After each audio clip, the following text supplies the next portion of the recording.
Logical reasoning के इस course में आज हम कोर्स ऑफ एक्शन के मजीद 10 न्यूमेरिकल सॉल्व करेंगे। इन 10 न्यूमेरिकल से हमें कोर्स ऑफ एक्शन का थोड़ा और कॉन्सेप्ट क्लियर हो जाएगा और ये कंप्लीटली हम टॉपिक कवर कर लेंगे। और एक चीज भी यहाँ पे आपको बताता चलूं कि इन वीडियोस में जो हम न्यूमेरिकल सॉल्व करते हैं वो जस्ट एक प्रैक्टिस क्वेश्चंस होते हैं। कॉन्सेप्ट क्लियर करने के लिए हम क्वेश्चन सॉल्व करते हैं। आपको ज्यादा से ज्यादा प्रैक्टिस करने की जरूरत है ताकि पूरी तरह आपका कॉन्सेप्ट क्लियर हो जाए। तो इन क्वेश्चंस के अलावा आप और भी न्यूमेरिकल सॉल्व करते रहिएगा ताकि पूरी तरह आपके टॉपिक्स कवर हो जाएं। तो आज का लेक्चर शुरू करने से पहले मैं आपको रिक्वेस्ट करूंगा कि अगर आपने हमारा चैनल सब्सक्राइब नहीं किया तो अभी सब्सक्राइब करें और अपने दोस्तों के साथ जरूर शेयर करें। तो शुरू करते हैं आज का लेक्चर। कोर्स ऑफ एक्शन के न्यूमेरिकल्स जो हमने पहले भी डिस्कस किए थे वो कुछ इस तरह से होते हैं कि कोई हमें सिचुएशन या कोई प्रॉब्लम गिवन होता है, उस प्रॉब्लम से रिलेवेंट दो कोर्सेज ऑफ एक्शन हमारे पास गिवन होते हैं।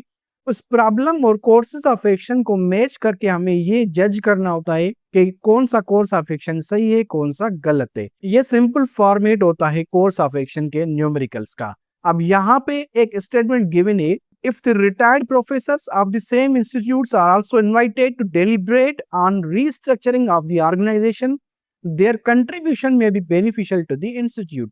इसका मतलब है कोई किसी इंस्टीट्यूट में रीस्ट्रक्चरिंग हो रही है किसी ऑर्गेनाइजेशन में, तो वहां के रिटायर्ड प्रोफेसर्स को भी इनवाइट किया जा रहा है क्योंकि उनकी कंट्रीब्यूशन जो है वो उस इदारे के लिए बेनिफिशियल साबित हो सकती है। कोर्सेज ऑफ एक्शन जो सजेस्टेड है उसमें नंबर 1 है, the management seek opinions of employees before calling retired professors. Retired professors को बुलाने से पहले एम्प्लॉय से सजेशन या ओपिनियन लेना चाहिए। ये स्टेटमेंट से बिल्कुल मैच नहीं करता। स्टेटमेंट में गिवन है कि उनको बुलाया जाए, तो एम्प्लॉइज का ओपिनियन इस स्टेटमेंट के हिसाब से मैच नहीं करता, तो ये कोर्स ऑफ एक्शन बिल्कुल गलत है। नंबर 2 है, the management should involve experienced people for the systematic restructuring of the organization. अब देखिए ये स्टेटमेंट बिल्कुल सही है कि मैनेजमेंट को एक्सपीरियंस्ड लोगों को बुलाना चाहिए, उनको इंक्लूड करना चाहिए क्योंकि सिस्टमेटिक रीस्ट्रक्चरिंग में उसके हेल्प जो है वो बिल्कुल बेनिफिशियल हो सकती है।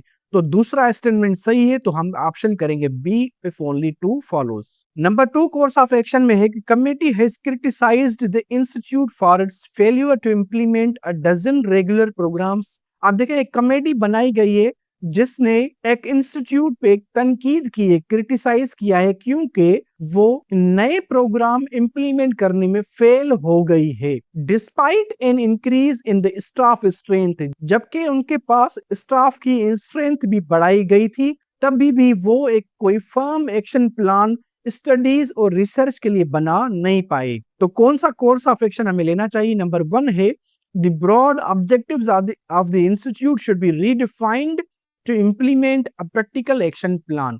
अब देखिए ब्रॉड ऑब्जेक्टिव प्लान्स बनाने चाहिए उस इंस्टीट्यूट को ताकि कोई प्रैक्टिकल एक्शन प्लान का मतलब है जो रियल में इंप्लीमेंट हो सके। तो ये कोर्स ऑफ एक्शन बिल्कुल सही है, करेक्ट है कि नए ऑब्जेक्टिव्स या ब्रॉड ऑब्जेक्टिव्स बनाए जाएं उस इंस्टीट्यूट को ताकि वो प्रैक्टिकली उनको इंप्लीमेंट कर सके। नंबर 2 कोर्स ऑफ एक्शन है, the institute should give a report on reasons for not having implemented the planned programs। अब ये भी बिल्कुल सही है कि इंस्टीट्यूट के इस फेल्योर पे रिपोर्ट बनाई जाए ताकि उसके फेल्योर्स का पता लगा सके कि क्यों वो उन प्लान्ड प्रोग्राम्स को इंप्लीमेंट नहीं कर पा रहे।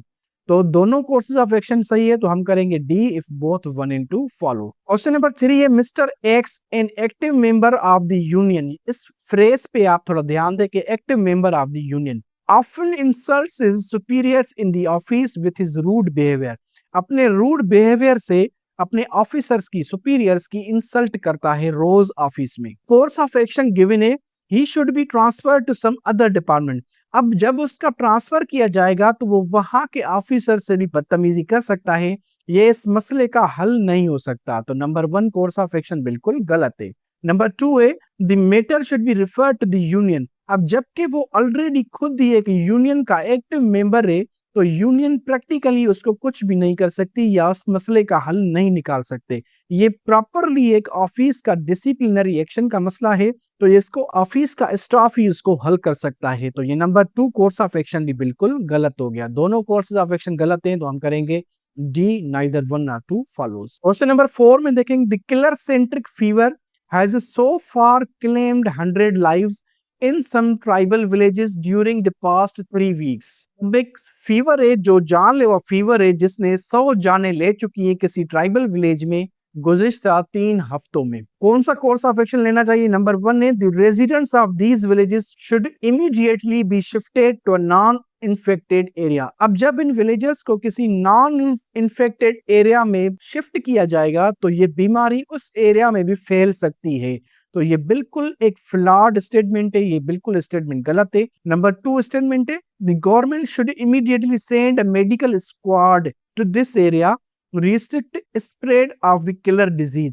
अब जबकि गवर्नमेंट को कोई मेडिकल स्क्वाड में तिब्बी कोई टीम भेजनी चाहिए उस विलेज में और उस डिजीज को स्प्रेड होने से रोकना चाहिए। तो ये नंबर 2 कोर्स ऑफ एक्शन बिल्कुल सही है, तो हम करेंगे B only 2 follows. Question number 5 है the majority of the students in many schools do not pass in the final examination. अब कई स्कूलों में जो स्टूडेंट्स फाइनल एग्जाम में पास नहीं हो पा रहे, तो इस पे कौन सा कोर्स ऑफ एक्शन होना चाहिए? These schools should be closed down as these have become unproductive. अब जब स्कूल को बंद किया जाएगा तो ये उल्टा उस एरिया के लिए नुकसानदेह हो सकता है कि जो पढ़ने वाले स्टूडेंट्स है वो भी नहीं पढ़ सकते या एजुकेशन की कमी हो सकती है। तो ये बिल्कुल कोर्स ऑफ एक्शन गलत है, पहला कोर्स ऑफ एक्शन गलत हो गया। नंबर 2 है the teachers of these schools should immediately be retrenched. Retrenched का मतलब होता है किसी एम्प्लॉय को फायर करना या उसको टर्मिनेट करना। अब जब टीचर्स को बगैर किसी रीजन के आप टर्मिनेट करेंगे तो वो भी मसले का हल नहीं हो सकता, क्योंकि स्टूडेंट्स का फेल होना सिर्फ टीचर पे डिपेंड नहीं करता। तो प्रॉपर रिपोर्ट या प्रॉपर इन्वेस्टिगेशन के बगैर आप टीचर को टर्मिनेट करेंगे तो वो बिल्कुल मसले का हल नहीं हो सकता, उल्टा नुकसान हो सकता है। तो दोनों कोर्सेज ऑफ एक्शन गलत है, तो हम करेंगे नाइदर 1 और 2 फॉलोज। क्वेश्चन नंबर 6 है the kharif crops have been affected by the insects for the consecutive 3 years in the district and farmers have harvested less than 50% of the produce during these years. Continuously 3 साल से जो एक खरीफ crop को insects जो है वो affect कर रहे हैं और फार्मर्स जो है वो सिर्फ अपनी प्रोडक्ट का आधा ही ले पा रहे हैं, 50% ही ले पा रहे हैं। तो इस पे कौन सा कोर्स ऑफ एक्शन होना चाहिए?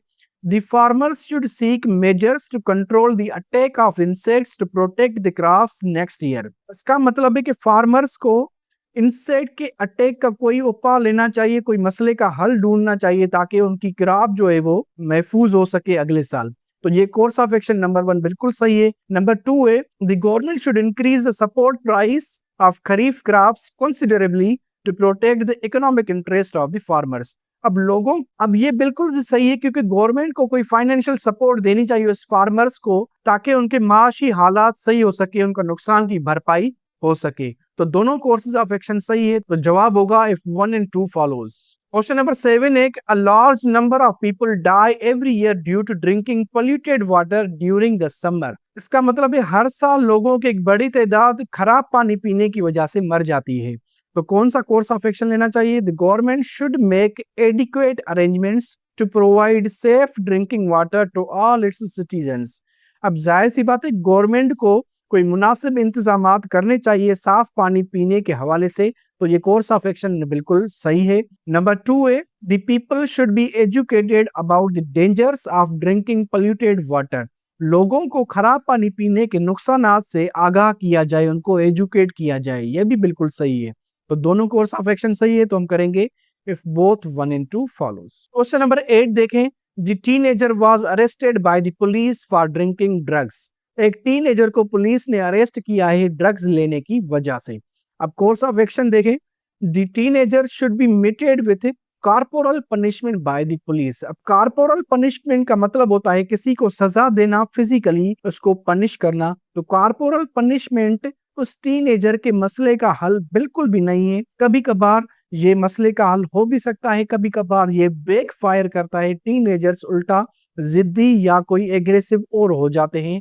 तो ये कोर्स ऑफ एक्शन बिल्कुल गलत है। नंबर 2 है the teenager should be sent to a drug rehabilitation centre. उस टीनेजर को किसी ड्रग रिहेबिलिटेशन सेंटर में भेजा जाए। ड्रग रिहेबिलिटेशन सेंटर में क्या किया जाता है कि लोगों को ड्रग्स छुड़वाने के लिए उनको बहुत सारी प्रैक्टिसेस कराई जाती हैं और उनकी ट्रीटमेंट की जाती है। तो ये बिल्कुल मसले का हल हो सकता है कि टीनेजर को ड्रग रिहेबिलिटेशन सेंटर भेजा जाए। तो सिर्फ 2 सही है, तो हम करेंगे B, if only 2 follows. Question number 9 देखें, फ्लड्स में create havoc in the country this year too. इसका मतलब है कि फ्लड्स जो है किसी कंट्री में तबाही मचा सकते हैं। हेवक का मतलब होता है तबाही। तो कौन सा कोर्स ऑफ एक्शन होना चाहिए? The government should be on high alert to evacuate flood affected victims. Government को अलर्ट पे होना चाहिए कि लोगों को किसी एरिया से, फ्लड अफेक्टेड एरिया से निकाले जाने के हवाले से। तो ये कोर्स ऑफ एक्शन बिल्कुल सही है। नंबर 2 है, people should not be afraid of floods. लोगों को फ्लड से बिल्कुल घबराना नहीं चाहिए। तो ये बिल्कुल गलत है, क्योंकि लोग जब नहीं घबराते तो कोई प्रिकॉशनरी मेजर्स भी नहीं लेते, कोई मसले का हल भी नहीं ढूंढते, तो ये उल्टा नुकसान हो सकता है। ये बिल्कुल कोर्स ऑफ एक्शन गलत हो गया। नंबर 1 सही है, तो हम करेंगे A, only 1 follow. Question number 10 देखें, every year at the beginning और at the end of the monsoons we have some cases of conjunctivitis, but this year it seems to be a major epidemic witnessed nearly after 4 years।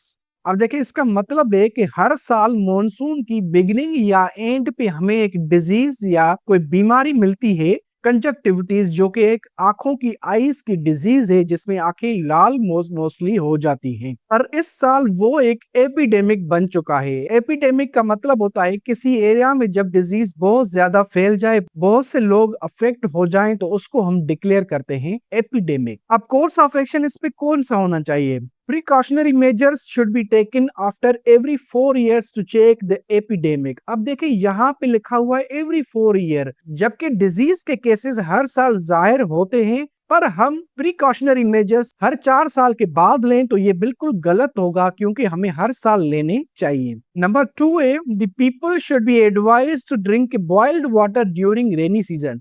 अब यहाँ पे आपको इस disease की technical knowledge होनी चाहिए कि इस बीमारी का बॉइल्ड वाटर पीने से कोई भी ताल्लुक नहीं है। बॉइल्ड वाटर पीने की एडवाइस सिर्फ कॉलरा या टाइफाइड में डॉक्टर्स देते हैं। इस डिजीज में कोई भी बॉइल्ड वाटर पीने की एडवाइस नहीं होती।